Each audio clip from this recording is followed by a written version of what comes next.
असरा मेरी जिंदगी की सबसे बड़ी जीत है। मैं इसको दिखाऊंगा कि ब्लैकमेल होता क्या है। इतनी बेजारी है तो वापस क्यों लाना चाहते हो उसे?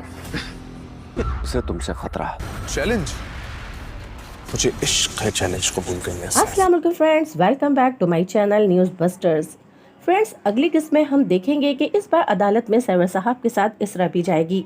वहां पर इसरा की मौजूदगी में सुल्तान जज के सामने असरा के लिए बेइंतहा मोहब्बत का इजहार करेगा, लेकिन साथ साथ जज के सामने असरा को साइक को साबित करने की भी पूरी कोशिश करेगा और कहेगा कि जज साहब इस खुला के केस को जल्द से जल्द खारिज किया जाए। मैं असरा का इलाज कराऊंगा, चाहे इसके लिए मुझे जितना भी पैसा खर्च करना पड़े, लेकिन मैं उसको तलाक नहीं दूंगा क्योंकि मैं उससे बेपनाह मोहब्बत करता हूँ। सुल्तान का बयान सुनने के बाद फिर जज साहिबा असरा से पूछेंगी, असरा आप सुल्तान से तलाक लेना चाहती हैं या नहीं? जिस पर असरा जज साहब का सवाल सुनकर थोड़ी देर के लिए सोच में पड़ जाएगी। जज के सवाल के जवाब में असरा कहेगी कि सुल्तान झूठ बोल रहा है, वो पागल नहीं है। जज साहब असरा से कहेंगी कि वो एक बार फिर सुल्तान के साथ बैठकर दोबारा से अपने फैसले पर गौर कर ले।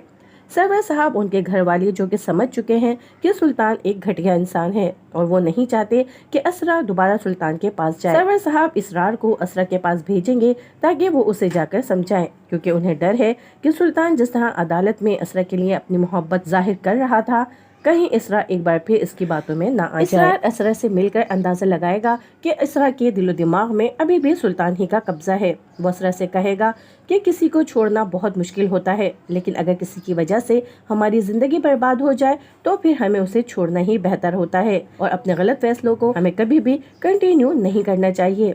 अगली किस्त में हम मजीद देखेंगे कि सुल्तान ने असरा को वापस लाना अपने लिए एक चैलेंज बना लिया है। सुल्तान अपनी माँ से कहता है कि असरा इसकी जिंदगी की सबसे बड़ी जीत है और वो इतनी आसानी से उसको हाथ से जाने नहीं देगा। अगली किस्त में हम मजीद देखेंगे कि सुल्तान असरा को लेने असरा के घर जाएगा। सरवर साहब ना चाहते हुए भी अदालत के हुक्म की वजह से असरा को सुल्तान के साथ भेजने पर मजबूर होंगे, क्योंकि उन्हें बस यही डर होगा कि कहीं असरा सुल्तान की चिकनी चपड़ी बातों में आकर अपना फैसला ना बदल दे। फ्रेंड्स, आपका क्या ख्याल है कि इस बार असरा सुल्तान से मुलाकात करके अपने खुला के केस पर कायम रहेगी या फिर एक बार फिर अपने भाई के खिलाफ जाकर सुल्तान के साथ वापस अपने घर चली जाएगी?